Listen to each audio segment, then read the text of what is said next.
Many people believe that once they reach their mid-60s, walking is the safest and most sensible form of exercise.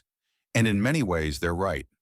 Walking is gentle on the joints, requires no special equipment, and can be done almost anywhere. It supports heart health, keeps the body moving, and provides a comforting rhythm to the day. A morning or evening walk can clear the mind and offer a sense of accomplishment. But here is a question worth pausing over.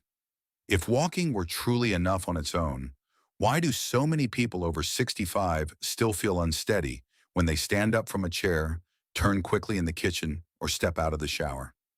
Have you ever noticed that the moments when you feel most vulnerable aren't during your walk around the block, but during ordinary transitions at home, standing up, sitting down, reaching, pivoting, pausing? Those small hesitations you feel are not signs of weakness or failure. They are signals. They are your body's quiet way of telling you that certain muscles have not been challenged in quite some time.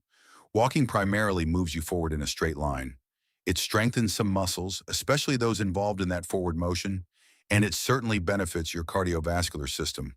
But it does not significantly challenge the muscles responsible for stability, controlled transitions, and quick corrections when something unexpected happens. It does not train you to rise powerfully from a seated position. It does not fully prepare your body to steady itself if you misstep on a rug or lose balance while turning. So what is missing? And more importantly, can it be restored safely and simply?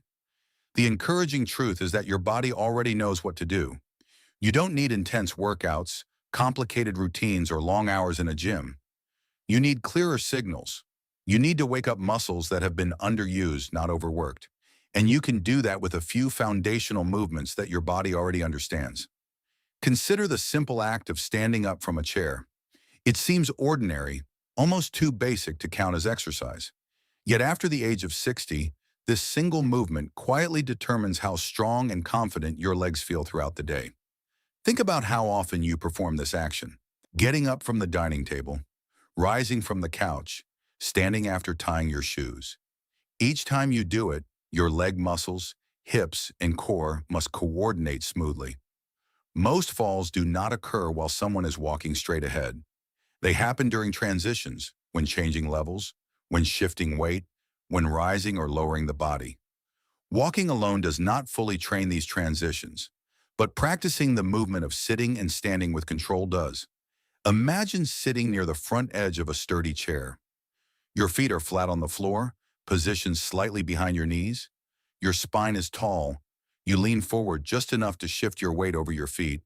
Then pressing through your heels, you rise to standing. Not quickly, not with momentum, but with intention. At the top, you pause for a brief moment. Then you lower yourself back down slowly, as if you are placing yourself gently into the chair rather than dropping into it. What changes when you slow this down? You may notice less wobbling. You may feel your thighs and hips engage more clearly. You may sense that your brain is paying closer attention to your legs. That quiet control is not accidental. It is your nervous system reconnecting with muscles that may have grown accustomed to doing just the minimum required. Have you ever rushed to stand up and felt slightly off balance for a split second? What if that split second could become steadier simply by practicing this one movement a few times a day? Over time, even 8 to 10 slow repetitions can begin to restore strength and confidence. If it feels challenging, you can lightly use your hands for support or adjust the chair height. If it feels easy, you can fold your arms across your chest to increase the demand on your legs. The key is not speed. The key is control. Picture yourself standing facing a wall. Your feet are about hip width apart. You place your palms on the wall at shoulder height and step your feet back slightly so your body forms a gentle diagonal line. Your core is lightly engaged. Slowly, you bend your elbows and allow your body to lean toward the wall. Then you press yourself back to the starting position. This is not about force. It is about steady, controlled movement. As you lean in and press away, your chest, shoulders, arms, and upper back activate together. These are the muscles that help you push off from a surface, steady yourself during a turn, and maintain posture throughout the day. What might change if these muscles felt more awake? Many people report feeling more supported when rising from a chair, more stable when carrying groceries, and more confident when making quick directional changes. Even 8 to 12 controlled repetitions can begin to rebuild the support system. If it feels difficult, you can step closer to the wall. If it feels easy, you can step slightly farther back to increase the angle. Now consider the very foundation of every step you take, your ankles.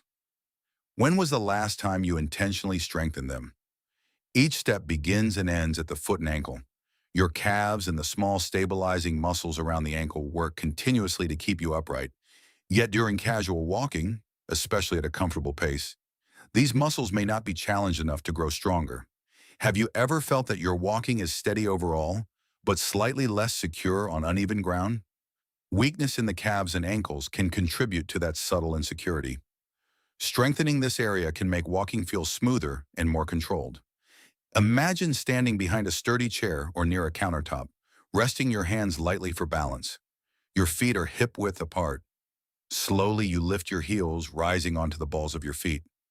You pause briefly at the top, feeling your calves engage. Then you lower your heels back down slowly, resisting the urge to drop. What do you notice when you move this way? Perhaps a gentle warmth in your calves, perhaps a new awareness in your feet. By performing 10 to 12 slow repetitions, you begin to restore strength where it matters most, at the base of your support system. If lifting fully feels too demanding, you can rise halfway. If it feels easy, you can extend the pause at the top. Walking keeps you active. These movements keep you capable. There is an important distinction between movement and resilience. You may be able to walk a mile comfortably, but still feel uncertain when stepping backward or rising from a low seat. Why? Because certain muscular signals have grown quiet. The body adapts to what it is asked to do repeatedly. If it is only asked to move forward at a steady pace, it becomes efficient at that and less prepared for other demands. The good news is that strength does not disappear simply because of age. It fades when it is no longer required, and it returns when it is invited back. What if you began to view everyday transitions as opportunities rather than inconveniences? What if standing up from your chair became a moment of intentional practice? What if leaning into a wall for a few controlled push-ups became part of your morning routine? What if rising onto your toes while waiting for the kettle to boil became a quiet investment in steadiness? You do not need intensity. You need consistency. You do not need to exhaust yourself. You need to send clear, repeated messages to your muscles that they are still needed. Before you finish reading, imagine yourself performing one slow sit-to-stand movement right now. Feel your feet pressing into the floor. Feel your legs engage as you rise. Notice the brief pause at the top.